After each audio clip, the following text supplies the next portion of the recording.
Hello friends, welcome back to Mansi study channel. दोस्तों, आज है 21 मई 2024 और 21 मई 2024 से रिलेटेड करंट अफेयर्स के जितने भी क्वेश्चन बन सकती हैं आज की क्लास में सारी क्वेश्चन को कवर करेंगे और हर क्वेश्चन से रिलेटेड इंपॉर्टेंट पॉइंट भी मैं आपको बताऊंगी। तो आप लोग पूरा क्लास बहुत ध्यान से देखिएगा। और दोस्तों, ये क्लास आपकी मॉर्निंग सुबह 7 AM पे डेली लाइव आती है। आप सभी लोग सुबह 7 बजे इस क्लास के लिए तैयार रहा करिए। इससे आपकी तैयारी करंट अफेयर्स में बेहतर होने वाली है और आगे आने वाले सभी एग्जाम में आप लोग करंट अफेयर से रिलेटेड जितने भी टाइप के क्वेश्चन एग्जाम हॉल में पूछे जाते हैं, आप उन सभी टाइप के क्वेश्चन का आंसर बहुत इजीली दे पाएंगे। तो चलिए देरी ना करते हुए आज के पहले क्वेश्चन पर आते हैं। आज का पहला क्वेश्चन लिखा है, पुरुषों की भाला फेंक में ओलंपिक चैंपियन नीरज चोपड़ा ने के प्रयास के साथ फेडरेशन कप 2024 में स्वर्ण पदक जीता है। In men's javelin throw Olympic champion Neeraj Chopra won the gold medal in Federation Cup 2024 with an effort of, first option है 81.27 मीटर, सेकेंड ऑप्शन है 82.27 मीटर, थर्ड ऑप्शन है 83.27 मीटर या फोर्थ ऑप्शन है 84.27 मीटर।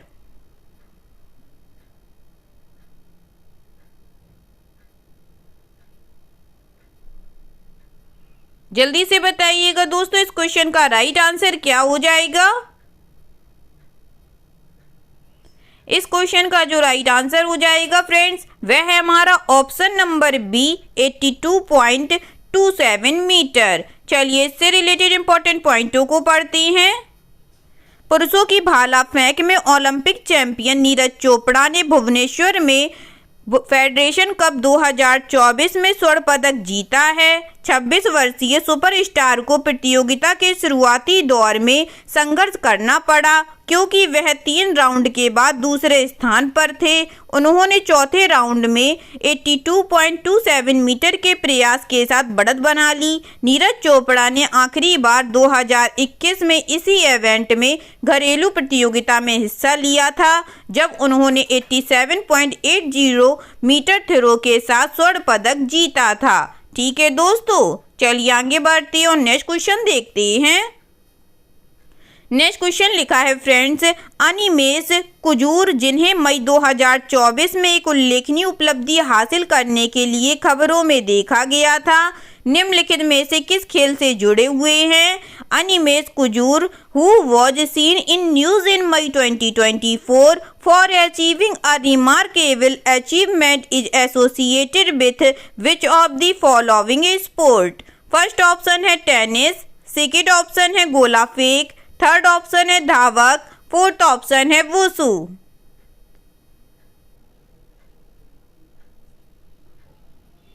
जल्दी से बताइएगा दोस्तों, अनिमेश कुजूर, जिन्हें मई 2024 में एक उल्लेखनीय उपलब्धि हासिल करने के लिए खबरों में देखा गया था, निम्नलिखित में से किस खेल से जुड़े हैं। इस क्वेश्चन का जो राइट आंसर है फ्रेंड्स, वह है हमारा ऑप्शन नंबर सी, धावक से। चलिए इससे रिलेटेड इंपॉर्टेंट पॉइंटों को पढ़ते हैं। 20 वर्षीय अनिमेश कुजूर ने उड़ीसा के भुवनेश्वर में फेडरेशन कप में 200 मीटर में स्वर्ण पदक जीता। कुजूर ने ट्रैक पर 20.62 सेकेंड का प्रभावशाली समय लेकर 200 मीटर का स्वर्ण पदक जीता है। अमलान बोर्गोहेन के 20.52 सेकेंड के राष्ट्रीय रिकॉर्ड के बाद यह किसी भारतीय द्वारा अब तक का दूसरा सबसे अच्छा समय है। उन्होंने 100 मीटर फाइनल के लिए भी क्वालिफाई किया है। ठीक है दोस्तों, चलिए आगे बढ़ते हैं और नेक्स्ट क्वेश्चन देखते हैं। नेक्स्ट क्वेश्चन लिखा है फ्रेंड्स, भारतीय वायुसेना ने आगरा में एयर ड्रॉप के लिए अत्याधुनिक स्वदेशी मोबाइल अस्पताल प्रोजेक्ट भीष्म क्यूब का परीक्षण किया है। भीष्म में एम का क्या अर्थ है। Indian air force has tested project Bhishm cube, a state of the art indigenous mobile hospital for air drop in Agra. What is the meaning of M in Bhishm? First option है मैट्री, सेकेंड ऑप्शन है mission, third option है molecule, fourth option है maximum.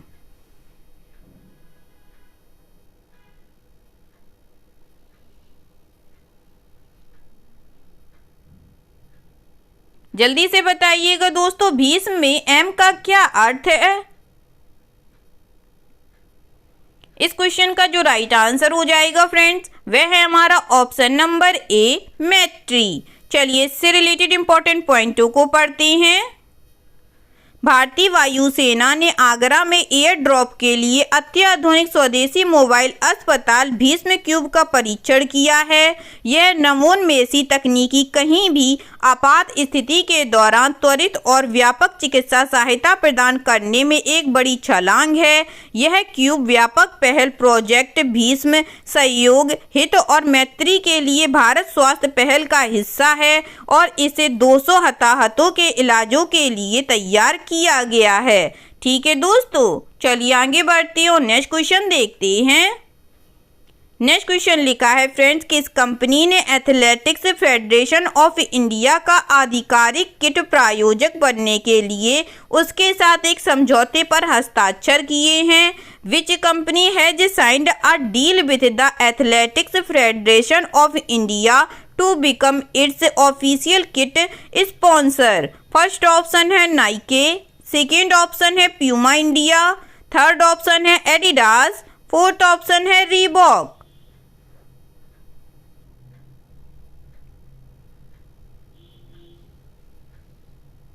बताइएगा friends, किस company ने athletics federation of India का आधिकारिक kit प्रायोजक बनने के लिए उसके साथ एक समझौते पर हस्ताक्षर किए हैं?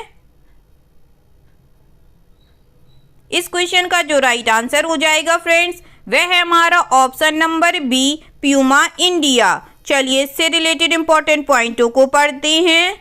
प्यूमा इंडिया ने आधिकारिक किट प्रायोजक बनने के लिए एथलेटिक्स फेडरेशन ऑफ इंडिया के साथ एक समझौते पर हस्ताक्षर किए हैं। प्यूमा ने घरेलू और अंतर्राष्ट्रीय दोनों टूर्नामेंटों में track and field, jump throw, cross country running और मैराथन में भारत का प्रतिनिधित्व करने वाले AFI के तहत प्रत्येक एथलीट को विशेष रूप से प्रदर्शन किट, स्पीड सूट और ट्रैवल गियर की आपूर्ति करने के लिए एक बहुवर्षीय समझौते पर हस्ताक्षर किए हैं। ठीक है दोस्तों, चलिए आगे बढ़ते हैं और नेक्स्ट क्वेश्चन देखते हैं। नेक्स्ट क्वेश्चन लिखा है फ्रेंड्स, कमला बेनीवाल जिनका हाल ही में निधन हो गया किस क्षेत्र से संबंधित हैं? Kamla Beniwal who died recently belongs to which field? First option है साहित्य, सेकंड ऑप्शन है राजनीति, थर्ड ऑप्शन है मूर्तिकार, फोर्थ ऑप्शन है सामाजिक कार्यकर्ता।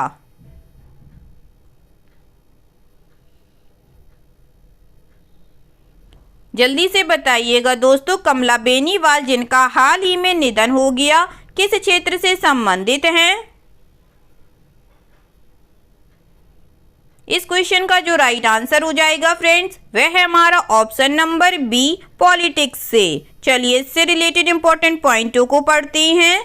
राजस्थान की पहली महिला मंत्री कमला बेनीवाल का 97 वर्ष की उम्र में निधन हो गया। अपने लंबे राजनीतिक करियर के दौरान कांग्रेस पार्टी से जुड़ी रहीं कमला बेनीवाल कई संवैधानिक पदों पर रहीं। 27 साल की उम्र में वह राजस्थान की पहली महिला मंत्री बनी और राजस्थान में अपने विधानसभा कार्यकाल के दौरान विभिन्न विभागों का कार्यभार संभाला। आखिरी बार वह 2003 में पहली अशोक गहलोत सरकार में डिप्टी CM थीं। इसके बाद वह त्रिपुरा, गुजरात और मिजोरम में राज्यपाल के पद पर रहीं। ठीक है दोस्तों, चलिए आगे बढ़ते हैं और नेक्स्ट क्वेश्चन देखते हैं। नेक्स्ट क्वेश्चन लिखा है फ्रेंड्स, नासा ने पहली चंद्र रेलवे प्रणाली जिसे फ्लोट के नाम से जाना जाता है के निर्माण की अपनी महत्वाकांक्षी योजना का अनावरण किया है, जिसे चंद्रमा पर पेलोड परिवहन में क्रांति लाने के लिए डिजाइन किया गया है। फ्लोट का पूर्ण रूप क्या है? NASA has unveiled its ambitious plan to construct the first lunar railway system known as FLOAT designed to revolutionise payload transport on the moon. What is the full form of float? First option है track पर लचीला चंद्र, second option है track पर लंबे समय तक चलने वाला लचीला, थर्ड ऑप्शन है fibre linked optical array track, या फोर्थ ऑप्शन है ट्रैक पर लचीला उत्तोलन।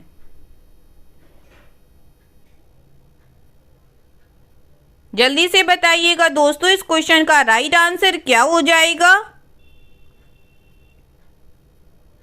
इस क्वेश्चन का जो राइट आंसर हो जाएगा फ्रेंड्स वह है हमारा ऑप्शन नंबर डी, ट्रैक पर लचीला उत्तोलन। चलिए इससे रिलेटेड इंपॉर्टेंट पॉइंटों को पढ़ते हैं। नासा ने पहली चंद्र रेलवे प्रणाली के निर्माण की अपनी महत्वाकांक्षी योजना का अनावरण किया है, जिसे फ्लोट ट्रैक पर लचीला लेविटेशन के रूप में जाना जाता है, जिसे चंद्रमा पर पेलोड परिवहन में क्रांति लाने के लिए डिजाइन किया गया है। लंबे समय तक चलने वाली रोबोटिक परिवहन प्रणाली को 2030 के दशक के लिए परिकल्पित स्थायी चंद्र आधार के दैनिक संचालन में एक प्रमुख भूमिका निभाएगी। ठीक है दोस्तों, चलिए आगे बढ़ते हैं और नेक्स्ट क्वेश्चन देखते हैं। नेक्स्ट क्वेश्चन लिखा है फ्रेंड्स, सुनील छेत्री ने हाल ही में संन्यास की घोषणा की है, वह किस खेल से संबंधित हैं? Sunil Chhetri has recently announced his retirement, which sport is he related to? First option है हॉकी, सेकेंड ऑप्शन है टेनिस, थर्ड ऑप्शन है बैडमिंटन, फोर्थ ऑप्शन है फुटबॉल।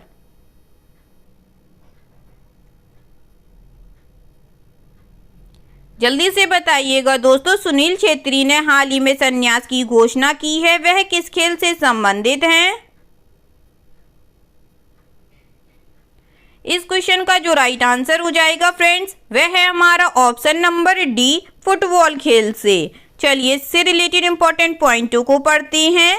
भारत के कप्तान सुनील छेत्री 6 जून को कुवैत के खिलाफ फीफा विश्व कप 2026 क्वालीफायर के बाद अंतर्राष्ट्रीय फुटबॉल से संन्यास ले लेंगे। 39 वर्षीय स्ट्राइकर को भारत ने 145 बार कैप किया है और अपने 20 साल के करियर में उन्होंने 94 गोल किए हैं।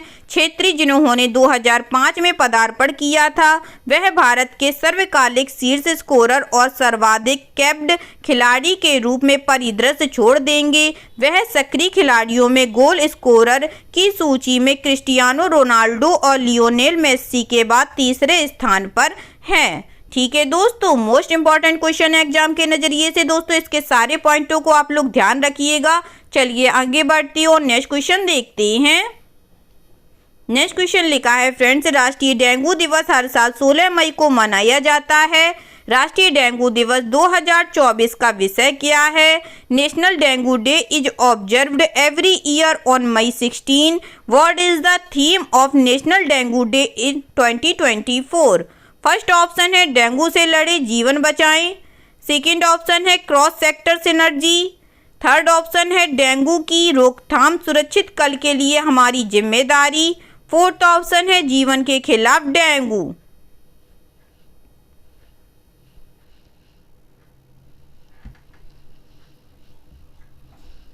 बताइएगा दोस्तों, राष्ट्रीय डेंगू दिवस हर साल 16 मई को मनाया जाता है। राष्ट्रीय डेंगू दिवस 2024 का विषय क्या है?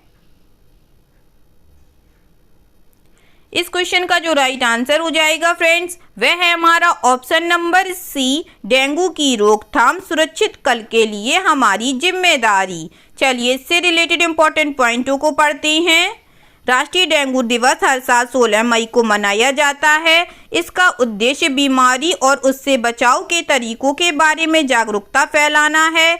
इसकी थीम है दोस्तों डेंगू की रोकथाम सुरक्षित कल के लिए हमारी जिम्मेदारी। डेंगू एक मच्छर जनित वायरल संक्रमण है। यह मच्छरों से मनुष्यों में फैलता है और उष्णकटिबंधीय और उपोष्णकटिबंधीय क्षेत्रों में अधिक आम है।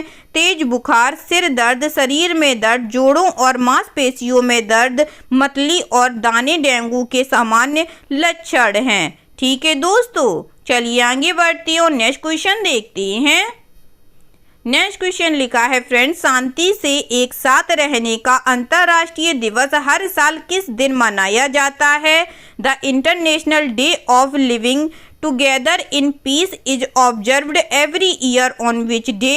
फर्स्ट ऑप्शन है 14 मई को, सेकेंड ऑप्शन है 15 मई को, थर्ड ऑप्शन है 16 मई को, फोर्थ ऑप्शन है 17 मई को।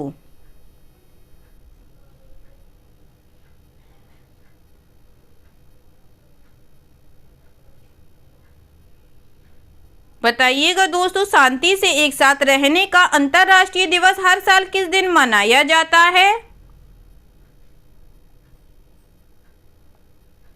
इस क्वेश्चन का जो राइट आंसर हो जाएगा फ्रेंड्स, वह है हमारा ऑप्शन नंबर सी, 16 मई को। चलिए इससे रिलेटेड इंपॉर्टेंट पॉइंटों को पढ़ते हैं। शांति से एक साथ रहने का अंतर्राष्ट्रीय दिवस हर साल 16 मई को मनाया जाता है। संयुक्त राष्ट्र महासभा ने शांति, एकता और एकजुटता को बढ़ावा देने के अंतर्राष्ट्रीय समुदाय के प्रयासों का समर्थन करने के लिए इस दिन की स्थापना की। 1997 में सामान्य सभा ने अपने संकल्प 52/15 द्वारा वर्ष 2000 को शांति की संस्कृति के लिए अंतर्राष्ट्रीय वर्ष के रूप में घोषित किया। 1998 में इसने 2001 से 2010 की अवधि को विश्व के बच्चों के लिए शांति और अहिंसा की संस्कृति के लिए अंतर्राष्ट्रीय दशक के रूप में घोषित किया है। ठीक है दोस्तों, चलिए आगे बढ़ते हैं और आज का लास्ट क्वेश्चन देखते हैं।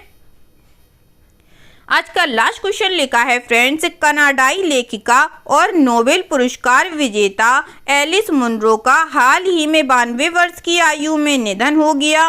उन्हें किस वर्ष नोबेल पुरस्कार मिला था? Canadian author and Nobel laureate Elisa Munro passed away recently at the age of 92. In which year did he receive the Nobel Prize? First option है 2010, सेकेंड ऑप्शन है 2011, थर्ड ऑप्शन है 2013 या फोर्थ ऑप्शन है 2014।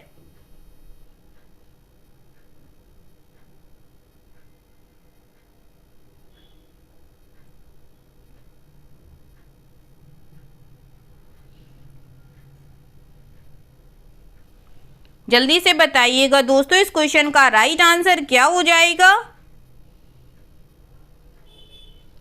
इस question का जो right answer हो जाएगा फ्रेंड्स, वह है हमारा ऑप्शन नंबर सी, 2013।